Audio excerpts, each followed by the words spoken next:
Hello everyone, welcome back to Eternal Brews. My name is Pojo and we're here with a Brews update. We're playing Funstable Wasteland again, a deck that I just really enjoy because it's kind of a weird, fun archetype that I think actually has a lot of potential to it. Like, this is a deck that you can really do a lot of fiddling around with and change the numbers, change the cards around a lot, and still have a sort of basic idea of an archetype. And it's sort of a mid-rangey combo deck. So what we're doing with this deck is we are playing Ageless Mentor to beef up all of our 4 drops and 5 drops. This card, of course, gives each unit in our hand with cost 4 or more +2/+2. We're trying to use that to leverage basically the best possible units at 4 or higher and do really crazy things with it. So in particular, what we are playing is Sandstorm Titan, Alpine Tracker, Cirso the Great Glutton, Hunting Pteriax, and Shogun of the Wastes, along with Northwind Herald, which is an especially strong card with Ageless Mentor if you can get the Northwind Herald down as a 5/4, just because it's a really strong flyer for free. And later on, if you want to, you can unstable form it into something bigger, which is pretty good because this deck has reasons to run unstable form anyways, specifically for unstable forming your Ageless Mentors. So the reason that I wanted to revisit this deck is because we now have access to these crests, and that means that slower decks that really want to try and sort through their pile and get very specific cards to either play more power consistently or to play Ageless Mentors more consistently have a much better chance of getting to those cards when they need to, and thus they tend to have a bit of a power bump. So we've put all of the new crests, which happen to match up with our colors perfectly, into the deck, and we have also added in a couple of other things. We've taken the general power level of general smaller units out, replace them with Seek Powers, Find the Ways, and Strategizes, and also with Twinning Ritual, which we can use to make even more big stuff, because we're very sure that we can get to our big stuff now, thanks to the Seek Powers and Find the Ways and all of the crests. So that way we get a bunch more stuff in our hand that's really big. We also get to Twinning Ritual and Northwind Herald, which is a crazy good combo. And then we set up with Ageless Mentor, and we just go, like, absolutely nuts. You can also Twinning Ritual Ageless Mentor if you want to be taller than you are wide, but generally your mid-range units are doing enough damage that it's usually not such a good idea to play multiple Ageless Mentors, and it's better instead to Twinning Ritual the things that you have buffed, because you're just going to get more stats out of it that way. Now, the big combo here, of course, is Pteriax into Shogun of the Wastes. We drop that card down. It's a 5/3 or a 7/5 or sometimes even a 9/7. And then we Shogun of the Wastes the same basic turn, because we ambush at the end of turn. Then we Shogun of the Wastes with another 5 power. So Hunting Pteriax frequently does 14, 16, 18 damage, just absolutely devastates the opponent. Huge amount of surprise damage out of nowhere. It's really fun to deal with, and just a crazy good way to do it. But we also got like a ton of good flyers, and we're using Alpine Tracker and Venom Rider to give us some charge units early on to push damage and actually set up that combo for the overall like extra fun stuff. Venom Rider is also a really good card against like a lot of different matchups. The fact that it can split itself into a deadly unit is really cool. I like this card a lot, and we have run anywhere from 3 to 5 or 2 to 4 of them in the deck. 3 to 5. Yeah, Cirso the Great Glutton is, as always, just a really solid mid-rangey card. I'm currently running 2 of them. I have sacrificed that slot for Strategizes to make the deck a little bit faster and more reliable, like just sort of reliably playing 4 drops whenever we want to play 4 drops, which is pretty good for our plan. Okay, so that's the basic idea. We're going to play a couple of games, show it off, and then I will, we'll call it a night. So see you guys in just a moment with some games. Alright, here we are up against Wolfbane. I've got Seed of Fury, Fire Sigil, and an Ageless Mentor in hand.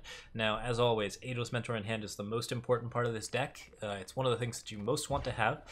You also want to have influence for particular things and a decent amount of power in your hand. 3 power is typically best, but 2 power with like some crests will occasionally do if you have an Ageless Mentor. It's that important of a card to keep. Most of the time, though, like as long as it's got Ageless Mentor, we're happy. I don't love that I've only got 3 power here, especially since I don't have any crests to search for more, but Ageless Mentor is going to give us a bit of a bump up, and we can actually do some cool things with that. So right now, none of my cards are particularly playable. We play Ageless Mentor, we get a bunch of buffs. If we draw power, then we get to play Alpine Tracker next, which is a really big deal. If we draw some spells, we'll be able to use Ageless Mentor to, basically we can double Unstable Form and then play 2 5/4s. It's a pretty good deal. There's a lot of interesting ways that we can actually play this out. Wolfbane is looking at, just some basic stuff. looks like double blue here. That's a really good deal because it means I'll be able to play Alpine Tracker as a 5/4 if I'm not silly and play the wrong unit. We'll say that was tactical because we're going to play Ageless Mentor on 4 and we'll have another big unit in our hand, right? Then it'll all be fine. Yeah, that other big unit is also an Ageless Mentor, so this is going to be a bit of a day, but that's okay. Second Ageless Mentor seems like a pretty reasonable play. Alpine Tracker is going to be a 7/7 charge, seems like a pretty good deal. Could be Wolfbane here decides to play out some straight removal. Okay, we've actually got a Twinning Ritual here, which is a card that I do really want to play. But I'll settle for just making everything big right now. Okay. Torgoth Icecap Trader is rocking and ready to go. I've got 7 damage on board, and we've got this Twinning Ritual here, so if I can find an unstable form, hoo boy, a Torch would also be extremely good. There's a lot of options here. Now, Cirso is crazy. A 10/10 Cirso is just an absolute nightmare for this type of deck. Nocturnal Observer is definitely getting Wolfbane a little bit further along. He's playing Amethyst Waystone out, so he's got some potential stuff that he can discard here. He didn't actually find a Scream target, so I'm guessing he's looking for an actual thing to Scream next turn. That's totally fine. We're hopefully going to play a Flyer next turn, but maybe we won't get that lucky. Now look, it's a boar. Now Strategize is actually perfect here. So we Strategize. I want to bury probably Crest of Fury here. And we'll Twinning Ritual. We're going to get Northwind Herald up. And then 7/6, 7/6, 8/7. Attack for 2. Haunting Scream our way out of that one. So we're immune to pretty much everything here. I don't think that there's a good way for him to stop me at this point. I can Twinning Ritual Cirso or Alpine Tracker. Probably just hard play Cirso next turn and then just go crazy. If he wants to try and draw cards, he can certainly try and do that, but I think that with 14, 24 damage on the stack, he's not quite dead if he manages to get a Haunting Scream plus like a Ghost Form or something across, but this is still pretty good. I think we're mostly in business. This is a very fun deck. I'm always delighted by it. Okay, let me just hide that image there. That's an emote that we were setting up. All right, cool.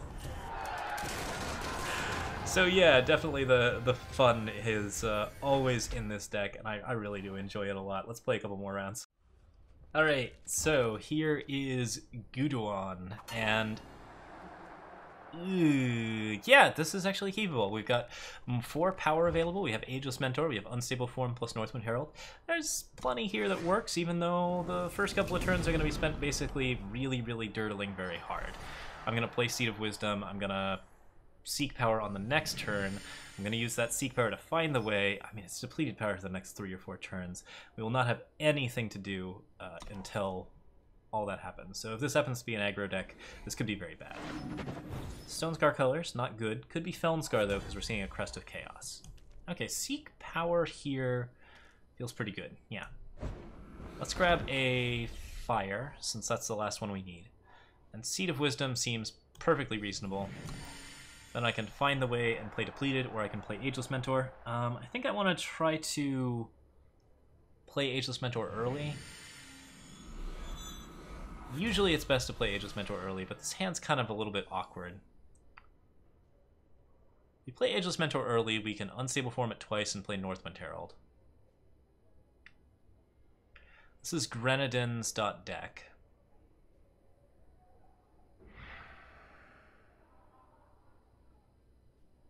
I don't like playing Ageless Mentor with only 2 targets, when we can also just seek for power here. So yeah, we'll find the way. We'll grab a power, we'll give it 1 more draw, and if that doesn't work, we'll go for it. Typically I want to be more aggressive, but Granite deck is really slow and it's going to have a ton of chump blockers, so getting some good flyers across could be really good for us. Another Find the Way. Okay, so that's not really anything that I want. Let's go ahead and Ageless Mentor here. play this Fire Sigil. And I can unstable form myself a 4-drop. Who's next? Relentless Gorehorn. Good old revenge minotaurs. What's wrong with that? Okay. So the Shogun of the Wastes are really, really cool here. I'm gonna go ahead and find the way. Play a time.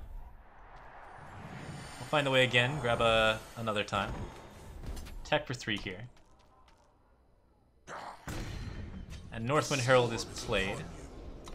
I could have actually held on and tried to get Northwind Herald to be a Scourge of Frostholm, but there's a lot of potential risks to that I'm not sure I love. We'll see. Fire Sigil there, cool. Gudawan's using Madness to steal my guy. He's probably going to combust it, which is definitely a bit of a bummer. I'd really prefer he not do that. Okay. No, that's not the end of the world. Crest of Impulse allows us to do a couple of things. Alpine Tracker seems like the appropriate card here. Let's go ahead and just play a Primal. And my turn. And then we'll Alpine Tracker and make something big with Charge. Now, Alpine Tracker has Charge, so it will be able to attack on the turn, even if it gets unstable formed into something else, which is actually kind of critical to our overall game plan. Let's unstable form it. So, Shadowlands Tyrant, that seems like a pretty reasonable one. I don't need to unstable form any further than that. That's the engine I want, for the reasons I need. And Shogun of the Wastes makes it deal even more damage, so if he doesn't have another Madness combo here, I think we're in good shape.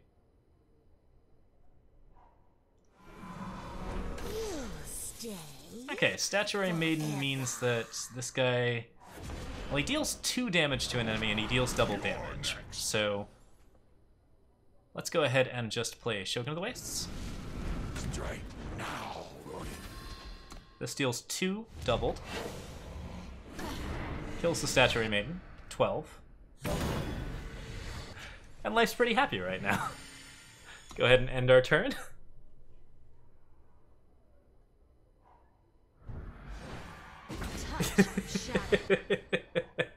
And yeah, I think we got what we wanted out of that one. Let's go ahead and Shogun of the Wastes one more time, and we'll deal 6 damage with Shadowlands Tyrant for the win. Good times.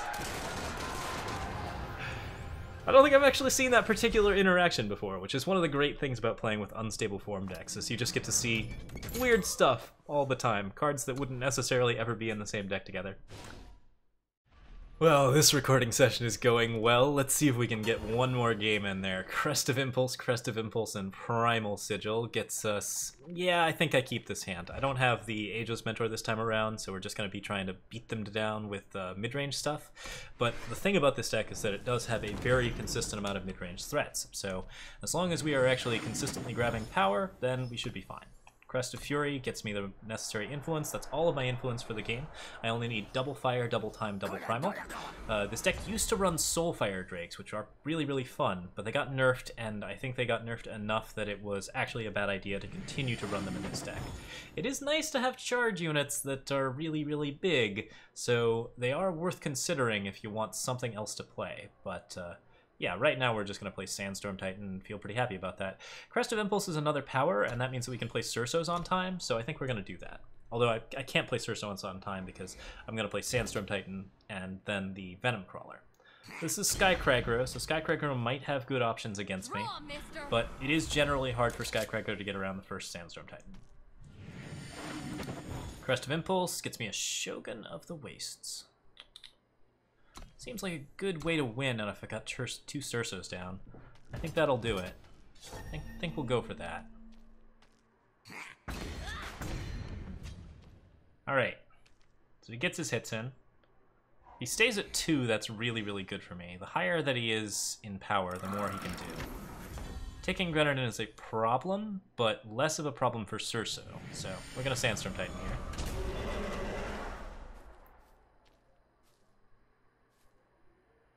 He's got a pause, which means he's got at least a torch. Double Torch is the big problem. But if he's got Double Torch, at least I've got Venom Rider. Going ahead and swinging in. We're going to block the Aegis unit, because that's the biggest threat. Or rather, it's the biggest threat that I can kill and be sure that the Recano Outlaw won't get. Another ticking Grenadin. That's a bit of a problem. You might actually consider unstable forming those. I'm going to play the Venom Rider here. From across the sands. Crest of Wisdom seems like a perfectly playable card here. It would be nice to have more gas at this point, but just getting extra power to be able to unstable form some things seems like a pretty good deal.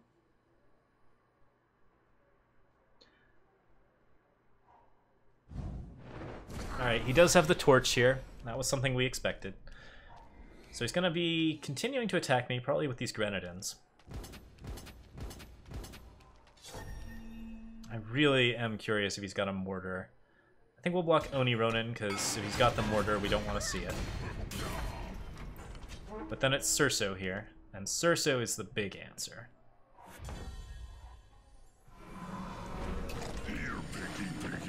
Crest of Wisdom gets us Alpine Tracker. That's pretty cool. Fairly good card for managing lots and lots of wide units, which may not be our problem right now, but could potentially be our problem later. I think I'd really like to unstable form those guys before anything bad happens. Okay. So we'll block there. And now he's representing a full 6, which is definitely a big deal. Alpine Tracker kills 1, but I don't want to do that. I'm going to just Cirso here. I'm going to unstable form this 2-2 into something less threatening. A 1-1. Awesome. And we'll attack him with the Sandstorm Titan, because we can. Okay. So he can draw a card off Dark Wisp, but he can't kill me with it. Unstable form on the 1-1 is probably a pretty good idea. Alpine Tracker would clear the board, but I need to actually make sure that I don't die to Ticking Grenadin. Okay. That's a big deal. It's probably 3 damage to my face. I think I have to go this way. I'll turn it into a pig, and it'll kill Cirso, which is very sad, because I did want Cirso to live, but I think we can live with that. Okay. Now, Ageless Mentor sets up a better Alpine Tracker, which is a pretty good deal. Time to reflect. And I think I'm willing to let him block with Dark Wisp here if it gets me an opportunity to trade in with Shogun of the Wastes. Because I want my Shogun of the Wastes lethal more than I want anything else.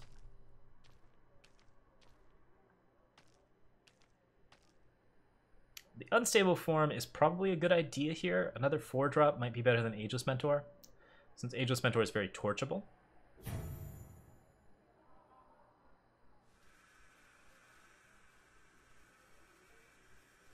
And I do not want any of my units to be torchable right now. Well, unstable form. Yeah, Thudrock is an extremely good card because I can attack with him and still have a blocker. Or a defender, rather. Primal Sigil is fine.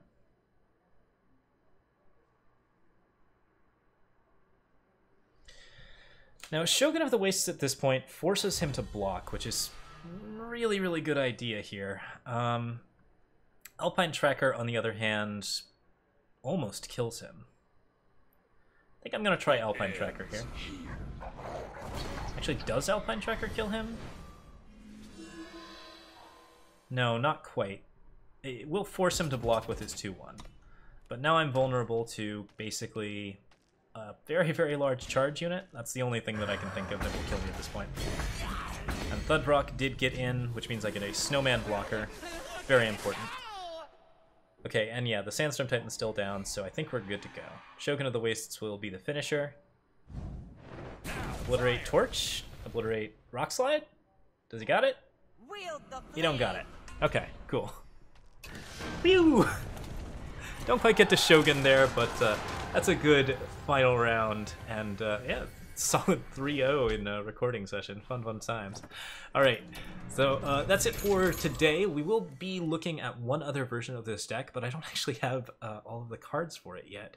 So when that does happen, we will put that out. Or maybe it'll be something different. There will be plenty of brews upcoming. So look forward to that, guys. I will see you next time with more Eternal Brews. Thank you very much for watching.